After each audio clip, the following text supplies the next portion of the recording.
Welcome friends, chain gate की online class में आपका स्वागत है। मैं भय कुमार आपका फिर से एक बार हार्दिक स्वागत करता हूं। दोस्तों, अभी कोविड का समय है और मैं आपसे बार बार एक गुजारिश कर रहा हूं कि आप घर पे रह के कोविड अप्रोप्रिएट जो भी बिहेवियर है उसको फॉलो कीजिए, उसके प्रोटोकॉल को फॉलो कीजिए और घर में रह के आप पढ़ाई कीजिए। मैं चैनगढ़ के बारे में आपसे थोड़ी चर्चा आपसे करना चाहता हूँ। दोस्तों, जैसे कि कोविड के कारण हमने क्या किया है कि अभी एपिसोड जो है ऑफलाइन मैंने कर दिया है और जैसे ही हम उसके काबिल होंगे या स्थिति ऐसी बनेगी तो हम फिर आपको लाइव क्लास के माध्यम से हमें क्लास करेंगे। तब तक आप इसी क्लास का आनंद लीजिए। दोस्तों, अभी भी जिन्होंने जो अभी आज देख रहे हैं इस कार्यक्रम को या पहले से भी जुड़े हुए हैं, अगर आप लोगों में से किसी में भी अगर आपने सब्सक्राइब नहीं किया है तो आप चैनगढ़ आईएएस को सब्सक्राइब कर लीजिए। करना क्या होगा, आपको यूट्यूब पर जाइए, चैनगढ़ आईएएस टाइप कीजिए या चैनगढ़ भी टाइप करेंगे तो आपको ये लोगो दिखेगा। लोगो देखिए, आप उसको सब्सक्राइब कीजिए, बेल आइकन जरूर दबा दीजिए ताकि आपको नोटिफिकेशन मिलते रहेंगे।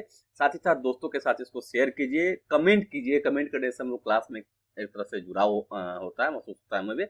हमें भी अच्छा लगता है कि आप प्रश्न पूछ रहे हैं, प्रश्न के माध्यम से जुड़ रहे हैं। तो संवाद का जो तरीका है कमेंट के माध्यम से जारी रखिए ताकि हम दोनों जो है एक तरह से कनेक्ट हो पाए और एक दूसरे की बातों को समझ पाए। ऐसे बहुत सारे स्टूडेंट होते हैं जो शर्मीले स्वभाव के होते हैं, वो पूछना चाहते हैं प्रश्न लेकिन नहीं पूछ पाते हैं। तो उनसे भी मैं रिक्वेस्ट करता हूँ कि आप मेल ही कर दीजिए। आप मेल आपका उसको नहीं है तो आप कमेंट करके पूछ लीजिए।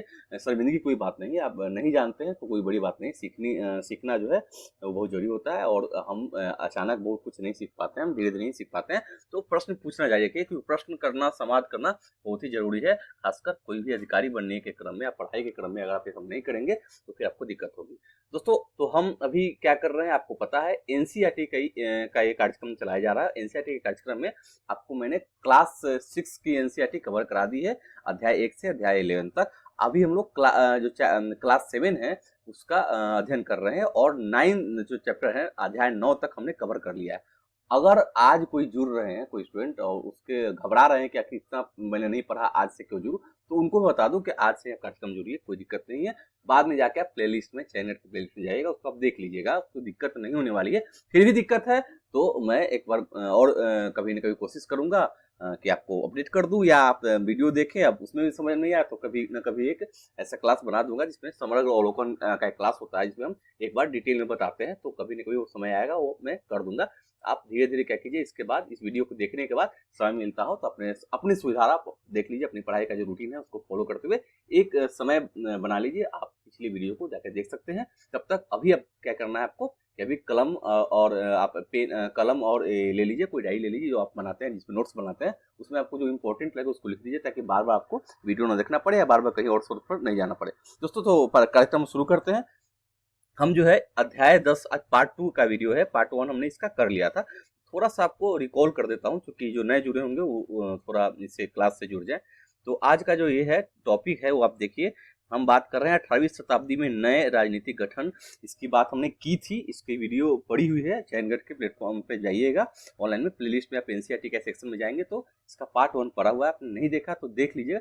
फिर मैं थोड़ा इसकी थोड़ी सी आपको जानकारी मैं दे देना चाहता हूँ। हमने बात इसमें की थी कि ब्रिटिश सत्ता जब ब्रिटिश सत्ता का जब यहाँ पर जो मुगल साम्राज्य का पतन होता है, उसके उत्तराधिकारी जो कमजोर होते हैं, तो पतन के बाद हम ये बात करते हैं कि ब्रिटिश शासन के सत्तारूढ़ होने से पहले मुगल साम्राज्य के अधीन ही जो भी सामंत थे, बड़े बड़े सामंत थे, जो राजकाज में सहयोग करते थे मुगलों का, जो बड़े पद पर भी थे, बहुत निष्ठावान जो थे, उन्होंने बाद में कमजोरी का फायदा उठा के या पतनशील मुगल जो व्यवस्था है उससे वो दुखी होकर जो भी कारण हो अपने आप को स्वतंत्र कर लेते हैं और स्वतंत्र राज्यों की स्थापना कर देते हैं।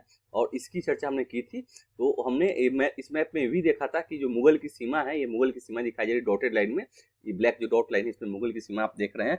तो मुगलों की सीमाएं दिखाई जा रही है, इतनी बड़ी सीमा थी। और बाद में क्या हुआ है, इन्हीं पर कहीं ना कहीं किन क्षेत्रों पर अंग्रेजों ने धीरे धीरे जो महत्वपूर्ण क्षेत्र थे, जो राजस्व के रूप से ज्यादा इंपॉर्टेंट थे, कृषिगत वहाँ कृषि ज्यादा हो रही थी, कच्चे माल जो रॉ मटेरियल थे उसकी उपलब्धता वहां पर थी, व्यापारिक मार्ग पर थे, रणनीतिक केंद्र पर थे, वहां धीरे ब्रिटिशों ने शासन करना शुरू कर दिया। ठीक है, तो हम ये इसकी बात भी करेंगे। एक और वीडियो देखिए, इसमें ब्रिटिश का नियंत्रण का क्षेत्र दिखाया गया था। ये देखिए, ये बिहार और बंगाल का क्षेत्र है। यहाँ पर ये उड़ीसा और ये आप अभी की जो राज्य है आंध्रा का ये क्षेत्र है। और यहाँ भी देखेंगे जो महत्वपूर्ण क्षेत्र है उन पर ब्रिटिश ने क्या किया, कब्जा कर लिया। बाद में आप 1757 का बैटल ऑफ प्लासी के की चर्चा हम करेंगे। फिर बक्सर के युद्ध के बाद 1765 में इलाहाबाद की संधि होती है और उस इलाहाबाद की संधि के द्वारा ही ब्रिटिशों का यहाँ पर कब्जा हो जाता है, जिसको द्वैत शासन के नाम से भी जानते हैं। तो हम आगे बात करेंगे। तो मैं यहीं पर बता रहा हूँ कि यहाँ पर थोड़ा सा आप देख लीजिए कि जब 1707 ईस्वी में औरंगजेब की मृत्यु हुई तो 1761 ईस्वी मतलब पानीपत की तीसरी लड़ाई हुई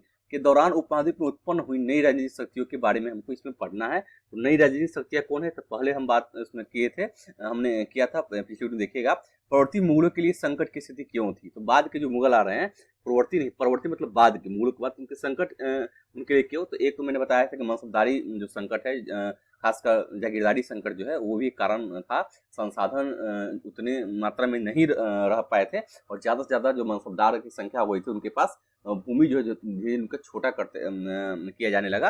उनको प्रशासन में उनका हिस्सा देना बहुत ही अनिवार्य था, क्योंकि इन्होंने क्या किया था कि ऐसी पत्ती बना दी थी कि जो बाप अगर उस पद पे है तो बेटा भी उसी पद पर रहेगा। मतलब इसको आपने यहाँ पर देखेंगे कि इसको परिवार से जोड़ दिया गया, कि परिवार की संरचना से जोड़ दी गई।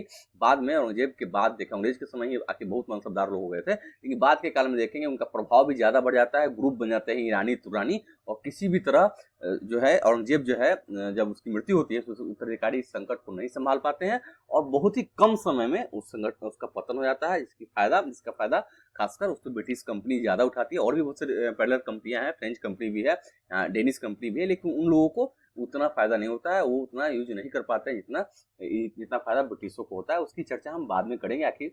लेकिन यहाँ पर हमें बताना ये है कि औरंगजेब के जो उत्तराधिकारी जो लोग थे उनसे प्रशासन जो है वो नहीं समझ पा रहा था, उस कार्यकुशलता समाप्त होने लगी, मनसबदारों के शक्तिशाली वर्गों को वश में रखा केंद्रीय सत्ता के लिए कठिन हो गया।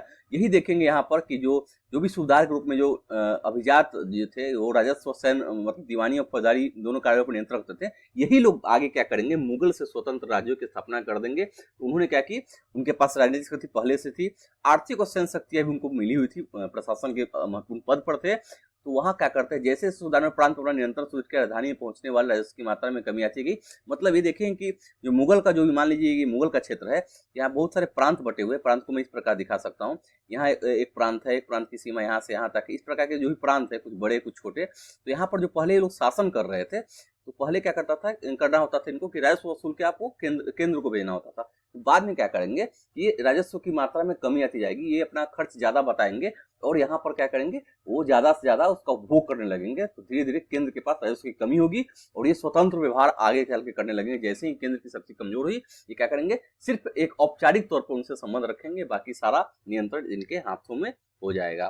तो ये आप देखिए ये स्थिति है। फिर हमने यहाँ बात की थी उत्तर और पश्चिम भारत के अनेक हिस्सों में जमींदारों और किसानों के विद्रोह और कृषक आंदोलन की समस्या को और भी गंभीर बढ़ दिया। कृषक संकट क्यों कहेंगे, क्योंकि देखिए आखिर अंततः जो है कर का जो भार है अंततः कहाँ जा रहा है, अंततः पड़ता है कृषकों पर, कृषक मजदूरों पर। और इन लोगों क्या किया कि अगर ये जमींदारों के खिलाफ विद्रोह कर रहे हैं तो जमींदार किसके कारिंदे हैं, जमींदार जो है कहीं ना कहीं मुगल व्यवस्था के प्रतीक है, मुगल व्यवस्था के साथ सहयोगी हैं। तो जमींदारों का विद्रोह प्रशासन का विद्रोह बना जाता है और यहाँ पर धीरे धीरे जमींदारों के खिलाफ बहुत सारे विद्रोह हुए और कहीं न कहीं मुगल व्यवस्था के लिए, मुगल सत्ता के लिए बहुत ही हानिकारक साबित होने वाला है। आगे ये भी आप देखेंगे। फिर यहाँ देखेंगे बार बार करों के भार में वृद्धि किए गए, क्यों किए गए, क्योंकि ज्यादा से ज्यादा मनसबदारों को पेमेंट करना था, कर ज्यादा नहीं बढ़ाएंगे तो फिर पेमेंट कैसे करेंगे, वेतन कैसे देंगे, इस कारण कर बढ़ाया गया। कर का भार किनको पड़ता था, अंततः यहाँ पर किसानों को पड़ रहा था।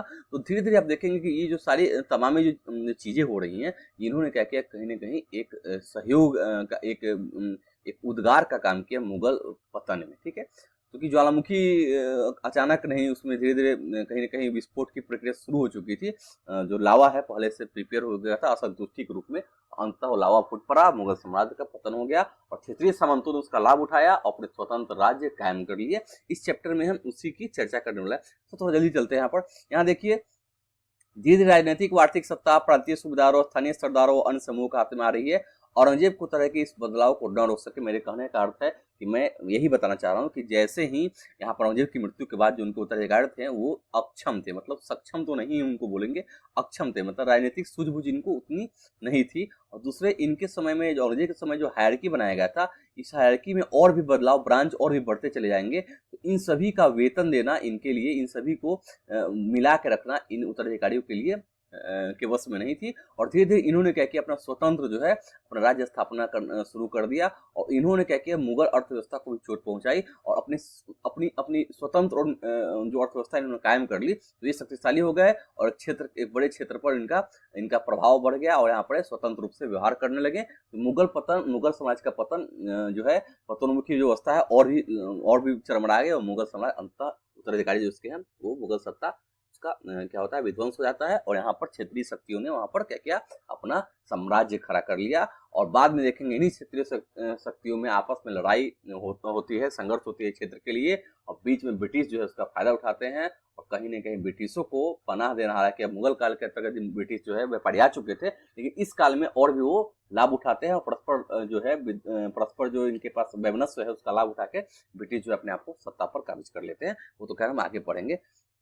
एक कसर है भरपूर फसल और खाली तिजोरी। कहने का अर्थ है कि फसल वो उतना ही उत्पादन हो रहा है लेकिन तिजोरी खाली क्यों रही है, क्योंकि तिजोरी में कुछ जा नहीं रहा है। यहाँ पर क्या हो रहा है कि यहाँ पर सबसे अधिक फायदा किनको हो रहा है, तो उन साहूकारों को हो रहा है। जो साहूकार लोग हैं, महाजन लोग हैं, ये जो व्यवस्था देख रहे हैं, साहूकार महाजन ये जो लोग हैं, इनकी संपत्ति बढ़ रही है और ये कहीं ना कहीं कर्ज दे रहे हैं किसानों को, उस वक्त के व्यापारियों को, या उस वक्त छोटे छोटे व्यापारियों को कर्ज दे रहे हैं, वहाँ जमींदारों को भी कर्ज देना शुरू कर देते हैं और पैरेलल इकोनॉमी इनके अधीन काम करने लगता है। और देखेंगे कि जो साम्राज्य के जो शासक है, वो भी जो बादशाह है, वो भी इसके अंतर्गत लगभग उन पर इनका प्रभाव ज्यादा होता है। और यही कारण है कि बाद में वो जो है वहां पर जो छोटे छोटे जो मुगल व्यवस्था में जो भी प्रशासन में काम कर, उनको पैसा चाहिए, उनको भोजन चाहिए, तो उनकी दैनिक जो यूज की चीजें हैं वो भी उनको नहीं मिल पाती है और साम्राज्य जो है टूट जाता है। ठीक है, अब यहाँ पर इतना ही नहीं, आप देखेंगे कि एक तो उत्तराधिकारी बहुत अयोग्य हैं, उसी बीच बार बार देख रहेंगे कि वहां पर पश्चिम जो यहाँ देखेंगे उत्तर पश्चिम जो क्षेत्र है ईरान से, या यहाँ पर बार बार देखेंगे कि अटैक, इन्वेडर्स का अटैक होते रहा दिल्ली की राजधानी में, और जो भी बचा कुछ धन था उनके केंद्र में, उन सभी को लूट के चले आते हैं। इसका एक उदाहरण जीता था, देखिए 1739 में दिल्ली पर आक्रमण किया किसने, ईरान के शासक नादिर शाह ने, और संपूर्ण नगर को लूट कर वह भारी मात्रा में धन दौलत ले गया। नादिर शाह के आक्रमण के बाद और बताइए कौन आएंगे, तो नादिर शाह के बाद अहमद शाह अब्दाली की चर्चा होगी। ये अफगान शासक है और ये क्या करता है, लगातार जो 1748 मतलब इतने दिनों तक वो 5 बार उत्तरी भारत पर आक्रमण करता है और लूट और बचाता है, लेके चला आता है। दिल्ली पर आक्रमण जो होता है उसका एक यहाँ पर एक वर्णन किया गया है, किसी व्यक्ति ने जो प्रत्यक्षदर्शी हुआ होगा, जो प्रेक्षक होंगे समकालीन, उन्होंने इसके बारे में लिखा कि आखिर कितना कितना धन ये लोग ले गए थे। तो यहाँ पर इसको भी ध्यान देना है। यहाँ पर एक कहानी मात्रा है कि वो बता रहा है, जो प्रेक्षक था, देखता था, जो समकालीन था, उसने देखा कि इतनी मात्रा में धन वो लूट के लिए गए थे। फिर साम्राज्य पर और भी दबाव पड़ रहा है। कहने का अर्थ है कि एक तो वो अटैकर्स जो इन्वेडर्स बार बार अटैक कर रहे हैं, तो उससे साम्राज्य की सुरक्षा करनी है। दूसरा देख रहे हैं कि अधिकारी वर्ग भी उनका बात नहीं मान पा रहा। दूसरा और भी गुट जो है मुगल जो है उत्तराधिकारियों के बीच जो है गुट काम कर रही है, गुट एक दूसरे को लड़वाने का काम कर रहे हैं। यहीं पर देखेंगे छोटे छोटे जो सामंत है, जो इनकी रीढ़ की हड्डी थे, बैकबोन थे मुगल साम्राज्य के, वो भी कहीं ना कहीं अपने स्वतंत्र राज्य की स्थापना करने में लगे हुए हैं। तो इस प्रकार देखेंगे कि बाद में जो अभिजात जो 2 गुट बचे हुए थे मुगल में, ईरानी और तुरानी, ईरानी मूल के और तुरानी लोग के, काफी समय तक पड़ती मुगल बादशाह में से एक या दूसरे समूह के हाथ से कठपुतली बने रहे। कहने की स्थिति ये है कि अब देखिए कि जो शासक है, जो बादशाह है, वो कहीं ना कहीं कठपुतली हो गया है इन ग्रुपों का। कभी ये ग्रुप ज्यादा प्रभावशाली ईरानी ग्रुप, कभी तुरानी ग्रुप है, और इन दोनों ने क्या किया, इन ग्रुप की सोचिए कितनी ज्यादा शक्ति इनके पास कितना है। इसका एक है कि बेहद अपमानजनक स्थिति जब पैदा हो गई, जो 2 मुगल बादशाह फर्रुखसियर, जिनका कार्यकाल ये है 1713-1719, और आलमगीर द्वितीय 1714-1719, इनकी हत्या हो गई। और 2 अन्य बादशाह जो है अहमद शाह और दूसरा शाह आलम द्वितीय, उनको अभिजातन अंधा कर दे। सोचिए कि किसी बादशाह को, किसी शासक को, वहां के जो गुट हैं जो उसके अधीन काम करते थे, उन्होंने अपना प्रभाव उनका इतना था कि उनको अंधा कर दिया जा रहा है, मार दिया जा रहा है। ठीक है, अब देखेंगे नए राज्यों का उदय हुआ, तो नए राज्यों में हम बात करेंगे वहाँ की अवध जो है, अवध, बंगाल और हैदराबाद की हम बात करेंगे कि पहले मुगल प्रांत थे, वो अपने आप को स्वतंत्र कर रहे हैं। दूसरे दूसरे ऐसे लोग आते हैं जो मुगलों के पुराने शासनकाल में वतन जागीरों में काफी स्वतंत्र थे। इनमें राजपूत जो क्षेत्र है, वो जो राजा जो वतन जागीर इनको मिला हुआ था शासन के सनद के रूप में शासन करते थे, तो उन्होंने भी अपने आप को स्वतंत्र कर दिया। तीसरी श्रेणी मराठे, सिख और जाट के राजा थे, जिन पर तभी औरंगजेब के समय इन पर अत्याचार हुआ था, तो इन्होंने भी क्या किया कि कहीं न कहीं इन्होंने भी स्वतंत्र राज्य की स्थापना में अपना हिस्सा लगवाया, और जो क्षेत्र है वहां पर ये क्या करने लगे, लड़े कटने लगे, मतलब ये भी चाहते थे कि हमारा स्वतंत्र जो है अस्तित्व हो। फिर यही और भी देखेंगे, बहुत लंबा संघर्ष यहाँ पर चलेगा, और बाद में क्या होता है, मुगलों से स्वतंत्रता छीनकर इन्होंने क्या किया, अपने में बंदरबाट कर लिया, मतलब बांट लिया।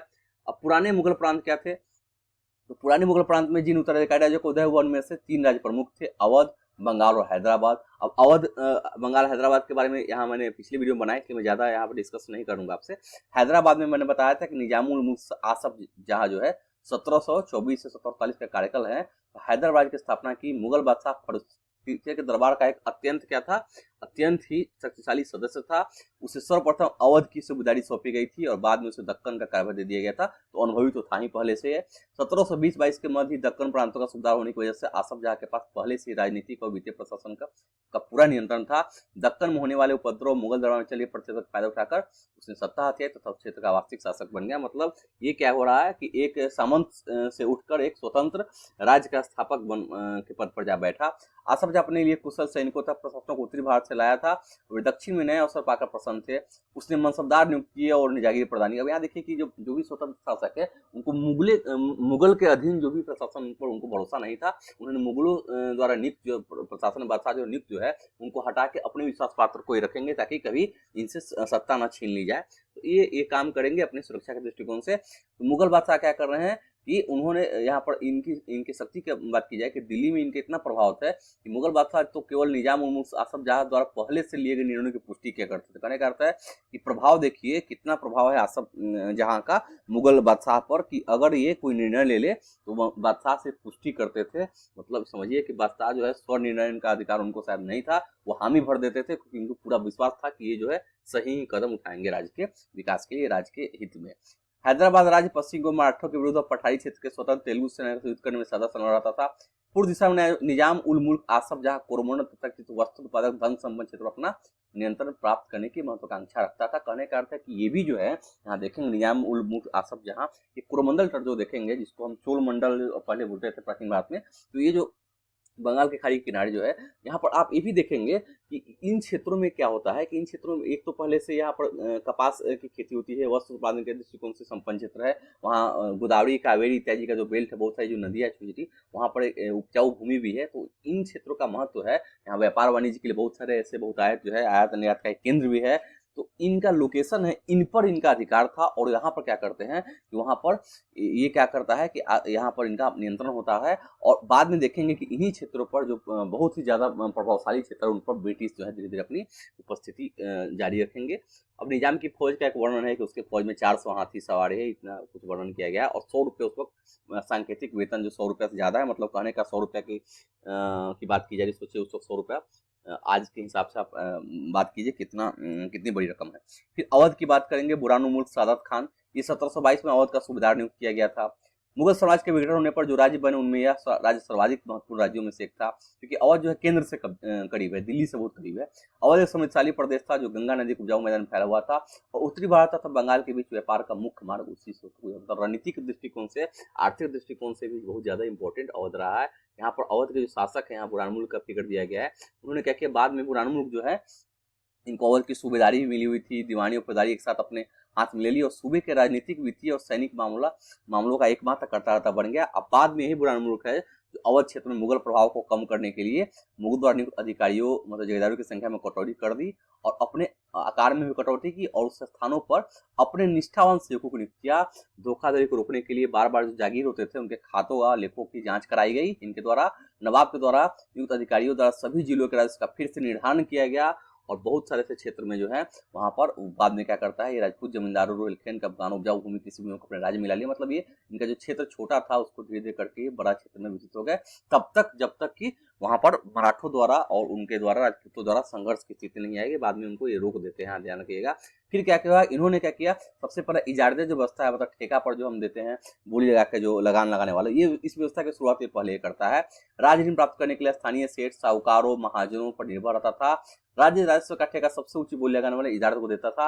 इजारदार जो थे राज्य को एक निश्चित रकम भुगतान का वचन देते हैं, मतलब अस्थायी समस्या जो है उसका वेतन का या अस्थायी समस्या जो है आपको राजस्व का, उसका जिम्मा ये इजारदारों को दे दिया गया। और यहाँ पर देखेंगे बाद में यही इजारदार जो है वो इनको क्या किया गया, इतनी स्वतंत्रता दी गई कि ये कर का मूल्यांकन भी कर सकते थे, एकत्र करने में छूट दे दी गई। इस प्रकार देखेंगे साहूकार और महाजन से कई नई सामाजिक समूह राज्य की राजस्व प्रणाली के प्रबंधन को प्रभावित करने लगे। पहले ऐसा कभी नहीं हुआ था, मतलब इजारी जो व्यवस्था है उसने क्या किया है, राज्य को पंगु बना दिया और राज्य के पैरेलल जो है साहूकार और ये बड़े बड़े महाजन लोग जो हैं पैरेलल स्थित हो गए। यही जो बाद में हम देखेंगे कि इन्हीं के अधीन आके, मतलब ये अपने आप को इतने बड़े लेवल पर ले जाएंगे कि प्रभावित करने लगेंगे राज्य के शासक को ही। राज्य के स्वतंत्र शासन में इनकी व्यवस्था, शासन व्यवस्था में इनकी भागीदारिता रहेगी। आर्थिक रूप से इतने संपन्न होंगे कि व्यापार वाणिज्य में व्यापारियों को भी ये क्या देंगे, ये पैसा देंगे, मतलब उधार देंगे या ऋण देंगे। तो यहाँ देखेंगे कि इनकी संख्या धीरे धीरे बढ़ेगी। बंगाल में देखेंगे, यहाँ मुर्शिद कुली खान के नेतृत्व बंगाल धीरे धीरे मुगल नियंत्रण से अलग हो गया। मुर्शिद कुली खान बंगाल के नवाब थे, यानी कि प्रांत के सूबेदार के प्रतिनियुक्त थे। यद्यपि मुर्शिद कुली खान औपचारिक रूप से सूबेदार कभी नहीं बना, परंतु उसने क्या हुआ, सत्ता हाथ में ले ली। हैदराबाद और अवध के शासकों की तरह भी उसने क्या किया था कि राज्य में राजस्व प्रशासन का पर अपना नियंत्रण जमाया और धीरे धीरे क्या किया, जमींदारों से बड़ी कठोरता से राजस्व नकल वसूल किया जाता था। परिणाम से बहुत से जमींदारों को महाजनों और साहूकारों को डालना पड़ा। मतलब ये और भी व्यवस्था खराब कर देते हैं। इन्होंने क्या किया, जमींदार भी है वो भी महाजन साहूकार से कर लेकर पैसा लेकर ये कहाँ देते थे, इनको देते थे। कहने का अर्थ है कि अब देखेंगे धीरे धीरे जमींदारों की जो जमीन है वो बेचनी पड़ती थी किनके द्वारा, किनके पास, या तो इनके पास रखना पड़ता था, क्या बोलते हैं आप, गिरवी रखना पड़ता था महाजनों साहूकारों से। तो इस प्रकार देखेंगे धीरे धीरे इस प्रकार ये लोग क्या कर रहे हैं, स्वतंत्र राज्य बना रहे हैं। और उसमें कहीं ना कहीं साहूकारों की भूमिका ज्यादा है। साहूकार और अमीर जो लोग हैं, अभिजात जो वर्ग है, उसका समर्थन, उनके समर्थन से ये राज्य बना पा रहे हैं। फिर बंगाल एक क्षेत्रीय राज्य बन जाने से जमींदार में काफी बदलाव आया। राज्य और साहूकारों के बीच हैदराबाद तथा में जो घनिष्ठ संबंध था वो अलीवर्दी खान के शासनकाल में भी बंगाल में स्पष्ट दिखाई दिया। उसके शासनकाल में जगत सेठ का साहूकार घराना अत्यंत समृद्धशाली हो गया। जगत सेठ की आप चर्चा जरूर सुनेंगे, कब हम जब 1764 में हम बात करेंगे बक्सर युद्ध की और मीर कासिम की चर्चा होगी, तो तब ये लोग भी क्या करेंगे, अंग्रेजों का साथ देंगे और उसकी चर्चा हम देखेंगे। फिर यहाँ देखेंगे, इस प्रकार देखेंगे कि बड़े राज्य पुराने मुगल अभिजातों द्वारा स्थापित किए गए। ये अभिजात कुछ प्रशासनिक व्यवस्थाओं के प्रति संदेहास्पद थे जो उन्हें उत्तराधिकार मिले थे। विशेषतः वे जगीदारी व्यवस्था पर संदेह की दृष्टि देखते थे, क्योंकि जगीदारी व्यवस्था के अंतर्गत उनको अनुभव भी था और ये जान चुके थे कि क्या दिक्कत है उसमें उनको प्राप्त करने के लिए मुगल से भिन्न थे। जैसे कि एक जानिए कि पहला जो ये हैदराबाद या अवध या बंगाल का जो राज्य है, वो अगर तुरंत आप कहीं स्वतंत्र राज्य की स्थापना करेंगे मुगलों से, तो आपको आर्थिक रूप से मजबूत होना पड़ेगा। तो इन्होंने क्या किया कि इतना दिमाग लगाया कि इजारदारी प्रथा को लागू कर दिया और ठेकेदारी जो है उसके तहत किसी तरह तुरंत जो उसको बोलते हैं कि सस्टेन, जो उनको एक पैसे की जरूरत थी राजस्व की, तो संसाधन की, तो उन्होंने क्या किया, इस व्यवस्था को अपनाया और धीरे धीरे क्या करेंगे, ये उस क्षेत्रों में अपनी सत्ता को बना लेंगे। फिर 18वीं शताब्दी में समस्त भारत में फैल गई इनकी सत्ता। देहात के उसके प्रभाव क्षेत्रीय विभिन्नताएं थी। कहने का अर्थ है कि मुगल साम्राज्य के अंतर्गत जो है स्थिति इतनी खराब हो चुकी थी कि वो तो टूट ही गया। बाद में इनके स्वतंत्र शासन में भी जो है आप देखेंगे कि राज्य तक क्या हुआ कि धनी महाजनी वर्ग जो है वो क्या हुआ, ज्यादा उभरने लगा, क्योंकि राज्य का सहयोग करता था और राज्य को आंख मूंद कर भरोसा करना पड़ता था या मजबूरी ही हो उनकी करेंगे। तो आप देखेंगे आज के भी क्षेत्र में साहूकारी व्यवस्था जो है, महाजनी व्यवस्था आज तक चल रही है। तो हम उसी परंपरा को कहीं कहीं ढो रहे हैं। फिर अब बात करेंगे, यहाँ मैंने ये बता भी दिया था कि महाजन और वणिक जनों के बीच संबंध उभरने लगा। राज्य और धनी महाजन, ये साहूकार महाजन लोग लगान वसूल करने वाले इजारों को पैसा उधार देते थे, बदले में प्रतिभूति जमानत बंधक रूप में जमीन रख लेते थे। बंधकी की शुरुआत वहां हो गया है। ज्योतिष अपने खुद कारिंदे के जरिए कर वसूल करते थे। इस प्रकार समस्त भारत में धनाढ़ साहूकारों महाजनों की नई राजनीतिक व्यवस्था में सरदारी बढ़ रही थी। और देखेंगे यही जो है व्यवस्था है, बाद में ब्रिटिशों ने क्या किया, इन्हीं का लाभ उठाया संघर्ष करवाने में और इन्हीं का फायदा उठाकर उन्होंने क्या किया, ब्रिटिशों ने यहाँ पर अंततः ब्रिटिश शासन की शुरुआत कर दी। अब राजपूतों की वतन जागीरी की हम बात करने वाले हैं। बहुत से राजपूत घराने विशेष रूप से अंबर और जोधपुर के राजघराने मुगल व्यवस्था में विशिष्टता के साथ सेवारत रहे थे। कहने का अर्थ है कि यहाँ पर आप देखेंगे इससे पहले भी शादी संबंध के, वैवाहिक संबंध के माध्यम से भी वो अपनी स्थिति मजबूत करते हैं। तो उनको क्या मिलता था कि वतन जागीर मिलता था, जिसमें वो अपने स्वायत्त से अपने अनुसार शासन करते थे, स्वायत्त का यूज करते थे और सुख भोगते थे। लेकिन 18वीं शताब्दी इन शासकों ने अपने आसपास के इलाकों पर नियंत्रण का विस्तार करने के लिए अपने हाथ पमाने शुरू कर दिए। जोधपुर के राजा अजीत सिंह ने भी मुगल दरबार की गुटी रणनीति में अपने पैर फंसा दिए। कहने का मतलब ये भी गुटबंदी में शामिल हो गया, और यहाँ पे गुटबंदी के तहत ये भी क्या करेंगे, इनको मौका मिला, अवसर मिलती है, ये भी क्या करेंगे, स्वतंत्र राजपूत राज कायम होने लगे। और यहाँ देखेंगे राजपूत घरानों में गुजरात और मालवा जो है लाभदायक सूबे की सुधारी का दावा किया। जोधपुर के राजा सिंह को गुजरात की सूबेदारी और अंबर के सवाई राजा सिंह को मालवा की सूबेदारी मिल गई। यह वही सवाई राजा सिंह जैन है जिसने 4 जगह क्या हुआ, जंतर मंतर विज्ञानशाला बनाया। मतलब बहुत ही ज्यादा ये मतलब वैज्ञानिक टाइप के व्यक्ति थे, विज्ञान में इनकी बहुत दिलचस्पी ज्यादा थी। बादशाह जहादार शाह ने 1713 में डजाव के इन पदों का नवीकरण कर दिया। उन्होंने अपने वेतन के पास पड़ोस के शाही इलाकों के कुछ हिस्सों पर कब्जा करने की कोशिश की। जोधपुर राजघराने ने नागौर को जीत लिया और अपना राज्य मिला लिया। दूसरी ओर अंबर ने भी बूंदी के बड़े बड़े हिस्सों पर अपना कब्जा कर लिया। सवाई राजा जयसिंह ने जयपुर की अपनी नई राजधानी स्थापित की थी और उसे 1722 में क्या किया, किलाबंदी कर दिया। 1722 में मतलब इन्होंने क्या किया, आगरा की सौगात दे दी गई। इससे देख रहे हैं कि ये जो है सूबेदार जो लोग हैं, अंततः सूबेदार लोगों ने ही राजनीति की जो शून्यता है उसका लाभ उठा कर उन्होंने स्वतंत्र राज्य कायम कर लिया।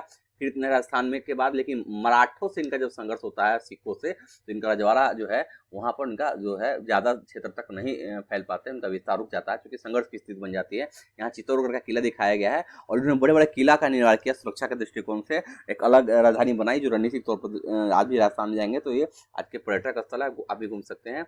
अब जयसिंह के बारे में थोड़ा जानिए। जयसिंह के बारे में बताया था कि इन्होंने क्या किया, आगरा के सूबेदार भी रहे, 5 या 6 वर्ष के लिए मालवा के सूबेदार रहे, 12 वर्ष के लिए वो आगरा के सूबेदार रहे। तो यहाँ पर इनका अनुभव है। 5 या 6 वर्ष के लिए मालवा का सूबेदार है तो वहाँ भी रहे। इनके पास विशाल सेना, तोपखाना, भारी मात्रा धन संपत्ति थी। उनका प्रभाव दिल्ली से लेकर नर्मदा तक फैला हुआ था। कहने मतलब कि ये राजा जयसिंह जो है बहुत ही प्रभावशाली व्यक्तित्व के व्यक्ति थे, प्रभावशाली व्यक्तित्व उनका था। और उन्होंने क्या किया, मुगल प्रशासन में उनकी भूमिका जो है उनको आप नकार नहीं सकते हैं। और उन्हीं का लाभ उठाकर, अनुभव का लाभ उठाकर उन्होंने क्या स्वतंत्र राज्य की स्थापना की। यहाँ पर जयपुर में, दिल्ली में, जयपुर में, उज्जैन में, मथुरा में, वाराणसी में 5 खगोलीय वेधशाला का निर्माण करते हैं, जिसको जंतर मंतर के नाम से आज भी डालते हैं। आज तो जंतर मंतर देखेंगे तो वहाँ पहले, अब तो बंद कर दिया गया, पहले हमेशा हड़ताल के लिए वो प्रयोग किया जाता था। दिल्ली के जंतर मंतर की मैं बात कर रहा हूँ, लेकिन और भी जंतर मंतर है वहाँ पर आज भी बहुत सारे ऐसी चीज रखे गए जिसके द्वारा आप जान पाएंगे कि कितना वैज्ञानिक सोच के खगोलीय ज्ञान उनके पास थी जयसिंह के पास, और उन्होंने उसका प्रयोग किया था। अब सिख की बात करेंगे तो अध्याय 8 में हमने 17वीं शताब्दी में सिख राज की बात की थी कि कैसे वो मुगलों के कारण या संघर्ष की स्थिति में जब वहाँ अर्जन देव की हत्या कर दी जाती है। यहाँ तो देखेंगे आप कि किस प्रकार वो ऐसे जागीर जब करता है तो इस प्रकार कंडीशन बनता है। फिर और यहाँ पर गुरु तेग बहादुर की हत्या यहाँ पर औरंगजेब द्वारा कर दी जाती है।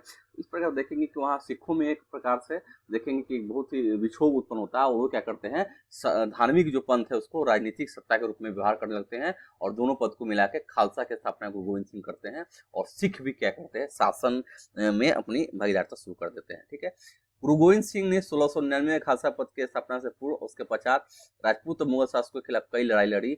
1708 में गुरु गोविंद सिंह की मृत्यु के बाद बंदा बहादुर के में खालसा में मुगल सत्ता के खिलाफ विद्रोह किए। उन्होंने बाबा गुरु नानक को गुरु गोविंद सिंह के नाम वाले सिक्के गढ़कर अपने शासन को सरम बताया।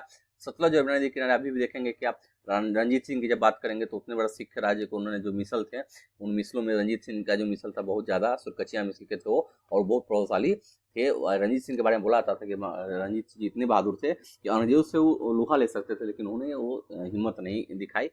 खैर वो तो बात की बात है। यहाँ पे हम देखेंगे 1715 में बंदा बहादुर को बंदी बना लिया गया और 1716 मार दिया गया। यहीं से देखेंगे बाद में मिसलों में संगठित किया गया। अब जत्थों मिसलों की संयुक्त सेना दल खालसा कहलाती थी।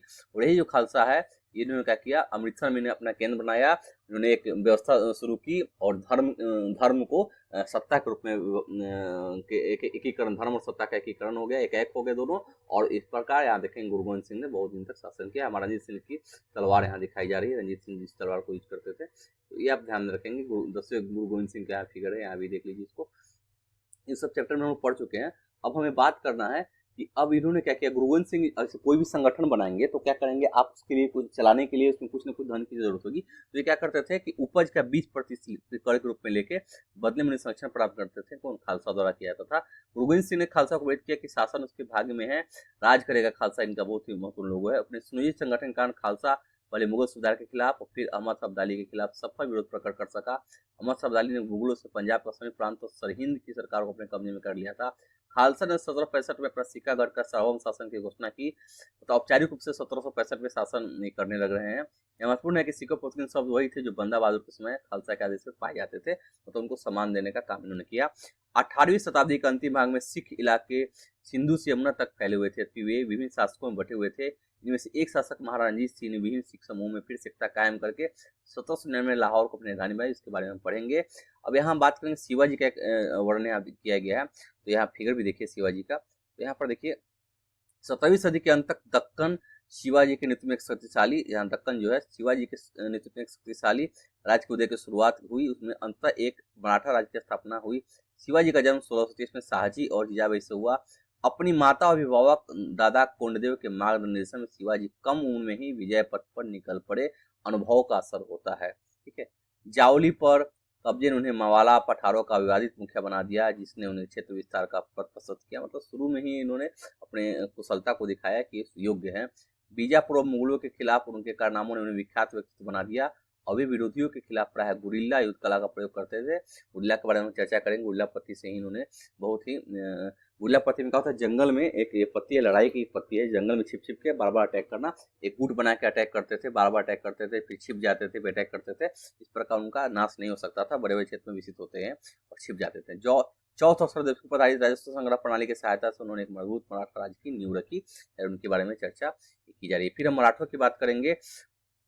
तो मराठा राज्य एक अन्य शक्तिशाली क्षेत्रीय था जो मुगल शासन का लगातार विरोध करके उत्पन्न हुआ था। शिवाजी 1627 से 1680 ने शक्तिशाली योद्धा परिवारों देशमुखों की सहायता से एक अस्थायी राज्य की स्थापना की। अत्यंत गतिशील कृषि पशुचारक कुणबी मराठों की सेना के मुख्य आधार बन गए।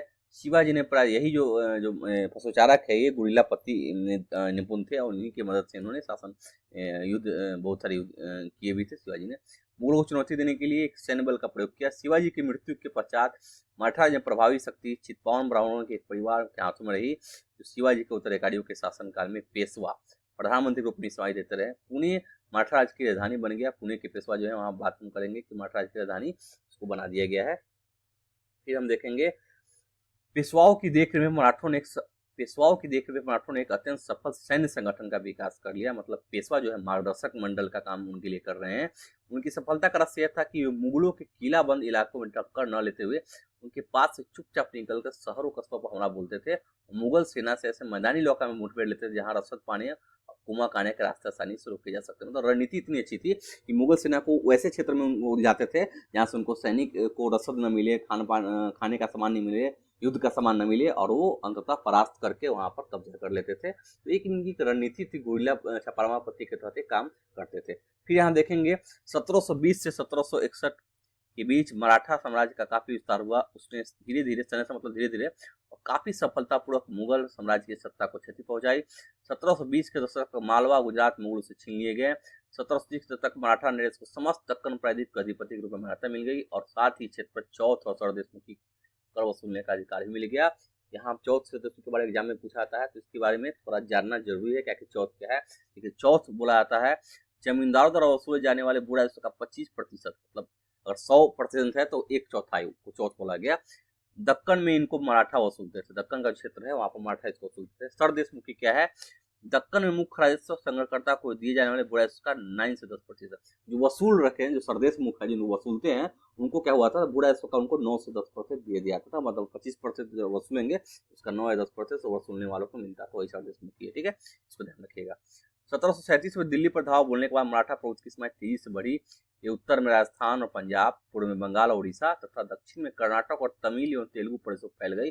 तो समझिए कि पूरे भारतीय उपमहाद्वीप में इनका लगभग शासन देख रहे हैं कि कहीं न कहीं ये इनका शासन फैलते जा रहा है। फिर इन क्षेत्रों को औपचारिक रूप से मराठा साम्राज्य में नहीं किया गया, मगर मराठा प्रभुसत्ता को स्वीकार करने के तरीके के रूप में उन्हें भेंट की रकम ली जाने लगी। कहने का अर्थ इन्होंने डायरेक्ट कंट्रोल में नहीं लिया, लेकिन भेंट का जो रकम है वो लेने लगे। कहने का अर्थ है कि ये चाहते तो उस पर अपना अस्थायी नहीं कर सकते, लेकिन इनकी इच्छा दिलचस्पी उनमें नहीं रही होगी उन क्षेत्रों में, तो क्या कि एक भेंट के रूप में वहां से राजस्व लेते रहे। साम्राज्य के इस विस्तार से उन्हें संसाधनों का भंडार तो मिल गया, मगर उनके लिए कीमत भी चुकानी पड़ी। मराठों के सैन्य अभियान के कारण अन्य शासक उनके खिलाफ हो गए। परिणाम स्वरूप मराठों को 1761 में पानी की लड़ाई के अन्य शासकों से कोई सहायता नहीं मिली। कहने का मतलब कि अपने ही क्षेत्र के बहुत सारे क्षेत्रीय शासकों को हराते गए। तो जब इन पर अटैक हुआ था अहमद शाह अब्दाली का, जब युद्ध तीसरा पानीपत होगा, तो ये संयुक्त मोर्चा नहीं बना पाए, क्योंकि इन्होंने अपने आस पड़ोस को इतना परेशान कर क्षेत्रीय राज्यों को इतना परेशान कर दिया था, तरह तरह के कर लगा दिए थे। तो उन्होंने एक जो है मिल के इनके साथ नहीं, मराठों का साथ उन्होंने नहीं दिया। अंत इनको पानीपत में हार का मुंह देखना पड़ा। आपने सुने भी होंगे कि जो तीसरा पानीपत है वही तय करता कि दिल्ली प्रशासन कौन नहीं करेगा, मतलब करेगा नहीं, कौन नहीं करेगा। तो ये बैठ के मुगल जो स्वतंत्र क्षेत्रीय शासक वो बैठ के देख रहे थे चुपचाप, तो भी बहुत ही त्रस्त थे मराठों से, तो वो भी चुपचाप देखते रहे, इनका सहयोग नहीं किया। अंततः अहमद शाह अब्दाली ने क्या हुआ, तीसरा युद्ध जो है मराठा का पानीपत का उन्होंने जीत लिया मराठों से। फिर आप बात करेंगे अंतहीन सैन्य अहमद शाह अब्दाली की बात, मतलब वहां पर ये भी आपको ध्यान रखना है, यहाँ पर मराठे जो है जहाँ एक संगठित सेना का ये करते हैं, सब कुछ करते हैं, लेकिन अगर दूरदर्शिता इन्होंने दिखाई होती है, अगर इन्होंने थोड़ी सी भी अपनी कुशलता का प्रयोग किया होता, तो ये अन्य क्षेत्रीय शासकों पर जहाँ अटैक करते थे उनको परेशान करना बंद कर देते हैं, और मिलजुल के सहयोग के समय में एक साथ अगर एक मंच पर उनको ला पाते हैं, एक साथ मिल के युद्ध करते, तो शायद ये तीसरा युद्ध जीत जाते। लेकिन इन्होंने कहीं ना कहीं गलती की थी, इसलिए उनको अन्य राज्यों ने इनका सहयोग नहीं किया। अंतिम सैन्य अभियान के साथ साथ मराठों ने एक प्रभावी प्रशासन व्यवस्था तैयार की। जब किसी इलाके पर एक बार विजय अभियान पूरा हो जाता था, तो मराठों का शासन सुरक्षित हो जाता था, और वहां स्थानीय परिस्थितियों को ध्यान में रखते हुए धीरे धीरे बुराइश की मांग की गई। मतलब ये ध्यान रखते थे कि जहाँ उपजाऊ क्षेत्र वहाँ ज्यादा राजस्व लेंगे, जहाँ कम वहाँ कम लेंगे। कृषि को प्रोत्साहित किया गया और व्यापार को पुनर्जीवित किया गया। इसमें सिंधिया, गायकवाड़, भोसले जैसे मराठा सरदारों को शक्तिशाली सेनाएं खड़ी करने के लिए संसाधन मिल सके। 1720 के दशक में मालवा में मराठा अभियानों ने उस क्षेत्र में स्थित शहरों के विकास और समृद्धि को कोई हानि नहीं पहुंचाई। उज्जैन सिंधिया के संरक्षण में और इंदौर होलकर के आश्रय में फलता फूलता रहा। ये शहर हर तरह से बड़े और समृद्धशाली थे और महत्वपूर्ण वाणिज्यिक और सांस्कृतिक केंद्र रूप में कार्य कर रहे थे। कहने का अर्थ है कि शासन के रूप में जिन क्षेत्रों पर कब्जा किया, उसके विकास को उन्होंने बाधित नहीं किया। मराठा और नियंत्रित इलाकों में व्यापार के नए मार्ग खुले। चंदेरी के क्षेत्र में उत्पादित रेशमी वस्तु को मराठा की राजधानी पुणे में नया बाजार मिला। बुरहानपुर पहले आगरा और सूरत के बीच की दूरी पर ही अपने व्यापार में संलग्न था, लेकिन अब उसने अपने वाणिज्य के भीतरी क्षेत्र को भी बढ़ाकर दक्षिण में पुणे और नागपुर को भी तथा पूर्व में लखनऊ तथा इलाहाबाद को शामिल कर लिया था। कहने का अर्थ है इन्होंने व्यापारिक जो है गतिविधियां इनकी अच्छी थी, और व्यापार के जो सोर्स, अगर यहाँ तक इन क्षेत्रों में व्यापार हो रहा है, इस आंकड़े को बढ़ा दिया गया, इसके क्षेत्र को इन्होंने बढ़ा दिया। बहुत जगह इन्होंने व्यापारिक मार्ग खोल दिए, उसकी सुविधा दी, और व्यापार के वाणिज्य के विकास में मराठों का योगदान है। इसकी चर्चा यहाँ पे अब जाट की बात करेंगे। अन्य राज्यों की तरह जाटों ने भी 17वीं 18वीं शताब्दी में अपनी सत्ता सुदृढ़ की। अपने नेता चूड़ामन के नेतृत्व में उन्होंने दिल्ली के पश्चिम में स्थित क्षेत्रों पर नियंत्रण कर लिया।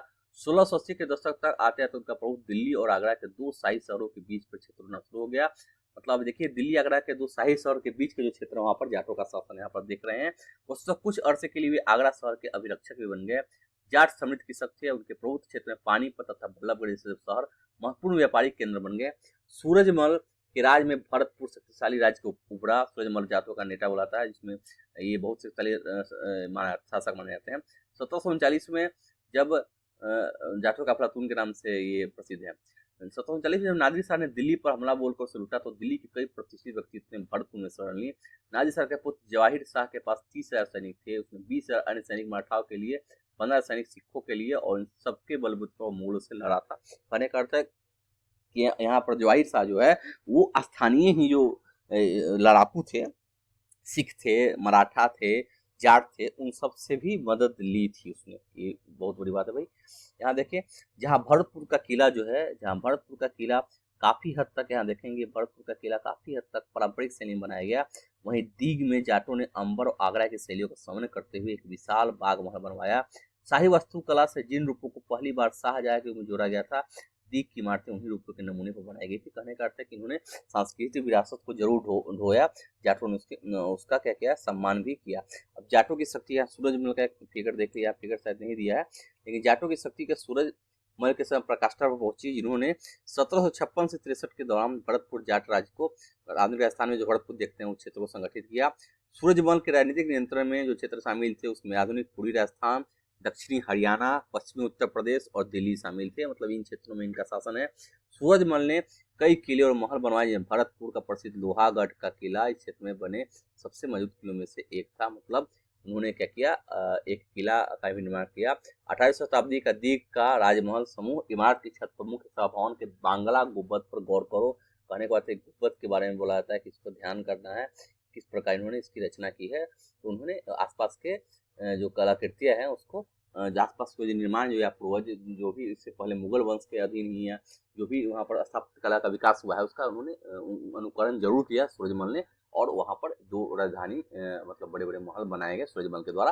तो आपने अभी इसमें क्या देखा है, हमने चैप्टर 10 में ही पढ़ा कि मुगलों के पतन के बाद, मतलब मुगल वंश के जब पतन हो जाता है उसमें उसके बाद जो क्षेत्रीय शासक, क्षेत्रीय जो राज्य हैं उन्होंने अपनी सत्ता, स्वतंत्र सत्ता स्थापित कर ली। और इस क्रम में तीन तरह के वर्ग आते थे। एक तो थे जो मूले के अधीन में वहाँ पर खासकर मसबदार थे। उन्होंने अवध, बंगाल और किसकी चर्चा में की थी, हैदराबाद की हमने चर्चा की थी। उन्होंने स्वतंत्र रूप से राज्य स्थापित किया। फिर हम बात करते हैं राजपूताना की। राजपूत क्षेत्र के शासक जो थे, जो कहीं न कहीं वहाँ पर उनको वतन जागीर की रूप में भूमि प्राप्त थी मुगलों के द्वारा, वहाँ पर उन्होंने भी स्वतंत्रता कर ली।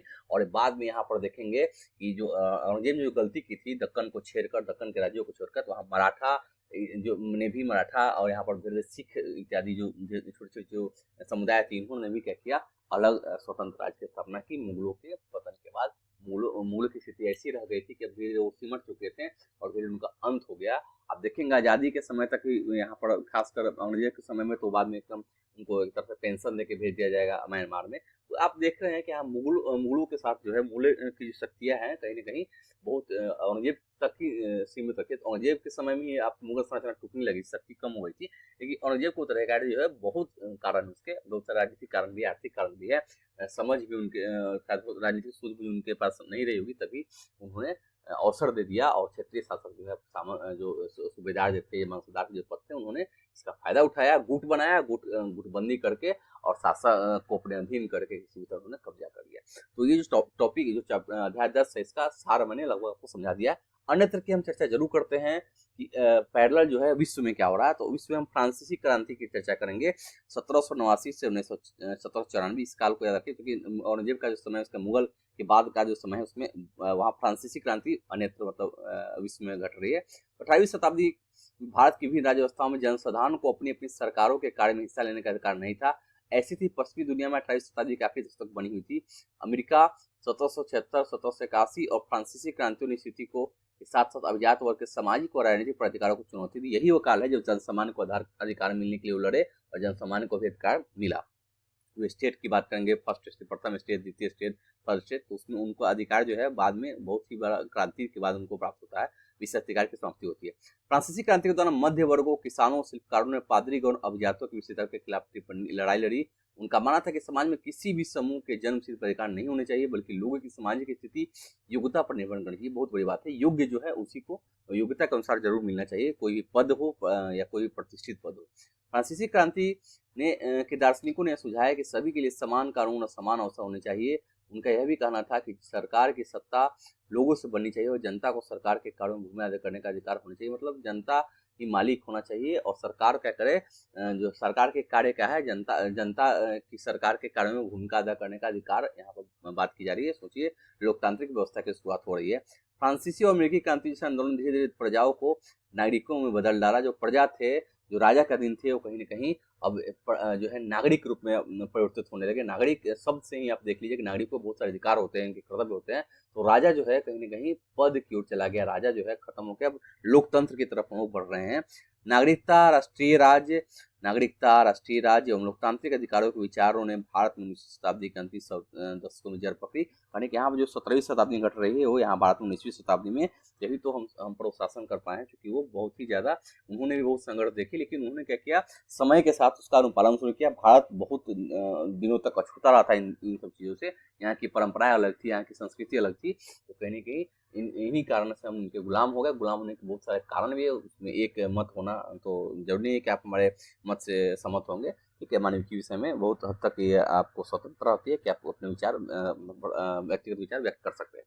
तो दोस्तों, आज का ये जो कार्यक्रम है यहीं पर समाप्त होता है। एनसीईआरटी का यह अध्याय हमने खत्म कर दिया। मतलब अब क्लास 7th भी अब समाप्त हो ही चुका है। अब हम क्लास 8 की चर्चा करेंगे नेक्स्ट वीडियो में, और कभी समय मिला तो आपको इसका समग्र जो है बाद में बना के आपको आप तक आपको नोटिफिकेशन चला जाएगा। बस करना क्या है कि आप चैनल को सब्सक्राइब कर लीजिए, बेल आइकन दबा दीजिए पर्सनलाइज मोड में, ताकि आपको वीडियो मिल जाए, आपको नोटिफिकेशन मिल जाए। दोस्तों आज का ये कार्यक्रम यहीं पर मैं खत्म कर रहा हूँ, और ये एक रिक्वेस्ट है कि आप बहुत अधिकाधिक इसको शेयर कीजिए, चैन गाइड IAS को सब्सक्राइब कर लीजिए। आप अपने दोस्तों के साथ, अपने बहुत सारे सहपाठियों के साथ, या जिज्ञासु जो भी लोग हैं जो ऑनलाइन माध्यम से पढ़ना चाहते हैं एनसीईआरटी को और अच्छी समझ विकसित करना चाहते हैं, तो उनके साथ आप शेयर कीजिए, कमेंट कीजिए, इसके बारे में चर्चा कीजिए। और इतना ही नहीं, घर पे बैठ के कोविड प्रोटोकॉल को फॉलो कीजिए, घर पे बैठिए और ऑनलाइन क्लास का आप भी लाभ लीजिए, और अपने दोस्तों को भी लाभ लेने के लिए प्रोत्साहित कीजिए। दोस्तों इसी के साथ ये कार्यक्रम मैं फिर से समाप्त करता हूँ। बहुत बहुत धन्यवाद आपका। जय हिंद दोस्तों।